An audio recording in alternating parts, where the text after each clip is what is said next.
Assalamualaikum warahmatullahi wabarakatuh. Perkenalkan, nama saya Ajri. Nah, di sini saya akan melakukan penanganan cedera dengan metode REST.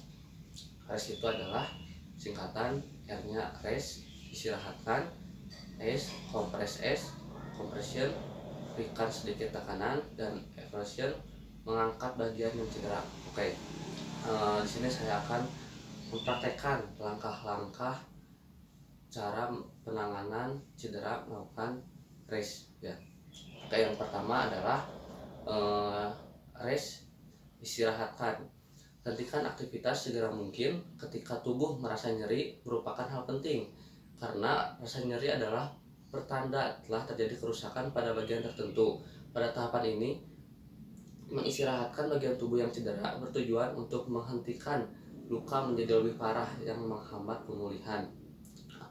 Mengistirahatkan bagian yang mengalami cedera dilakukan dengan tidak memberikan beban yang terlalu berat dan tekanan langsung pada area yang sakit.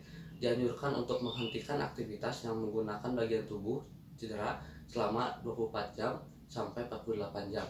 Gunakan alat bantu untuk meminimalisir gerakan jika diperlukan. Nah, jadi dengan contoh, misalnya sang atlet sudah bermain sepak bola, nah, ketika itu sang lawan merebut bola dengan terlalu keras yang menjadikan kaki sang atlet sepak bola itu mengalami cedera. Ya, contohnya di area betis ini. Nah, jadi si area betis ini selama 24 jam atau 48 jam sebisa mungkin tidak menjalani aktivitas secara biasanya. Nah, terus gimana cara meminimalisirnya? Yaitu menggunakan alat, misalnya menggunakan alat tongkat untuk bisa mengangkat kaki ketika berjalan. Jadi mengurangi aktivitas yang sedang cedera. Oke. Yang kedua yaitu adalah S atau kompres S. Kompres S pada area cedera berguna untuk mengurangi rasa nyeri dan pembekakan pada jaringan yang rusak.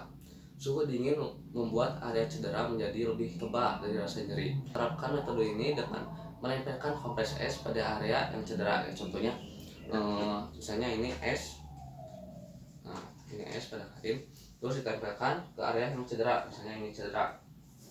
Nah, kompreskan selama 10 menit ya, setelah 10 menit. Nah, lalu ketika sudah 10 menit didiamkan selama 10 menit, lepas selama 10 menit. Nah, ulangi siklus ini sesering mungkin selama 24 jam sampai 48 jam sejak mengalami cedera. Nah, ini. Oke, yang ketiga itu adalah compression. Berikan sedikit tekanan. Nah, hal ini dilakukan dengan cara memberikan sedikit tekanan yang merata di area cedera dengan menggunakan perban atau pembalut yang elastis. Nah, contohnya seperti ini. Nah, misalnya ini di area cedera kaki betis. Nah, jadi diberikan tekanan, lakukan perban, makanya elastis. Nah, seperti ini. Nah, maaf, ini hanya sebagai contoh, jadi karena tidak ada perban, jadi menggunakan seadanya saja. Nah, contohnya begini. Ini harusnya menutup ya, menutup semua bagian yang cedera. Nah, lalu di press. Nah, seperti ini. Nah, contohnya seperti ini. Nah, jadi si bagian cedera ini dipres ya menggunakan perban atau pembalut yang elastis. Nah, tujuannya apa?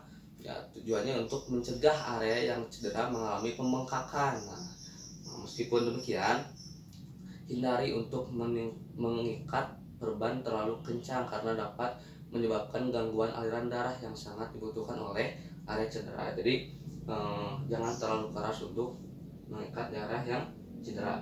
Oke. Lalu yang terakhir ada eversion, yaitu adalah mengangkat bagian yang cedera.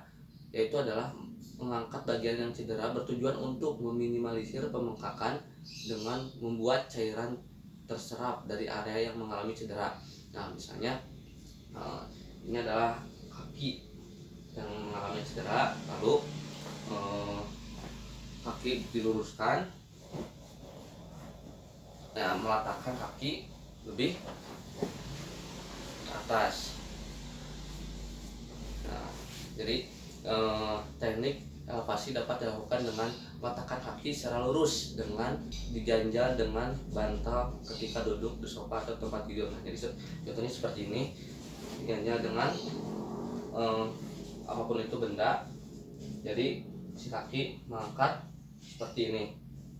Nah, jadi ini adalah tahapan-tahapan rest ya yang tadi, yaitu istirahatkan atau rest, kompres ice, memberikan sedikit tekanan, compression, dan mengangkat bagian yang cedera, elevation. Nah, mungkin itu yang bisa saya praktekkan mungkin ya. Mohon maaf bila ada kesalahan atau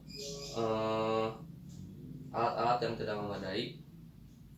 Terima kasih. Assalamualaikum warahmatullahi wabarakatuh.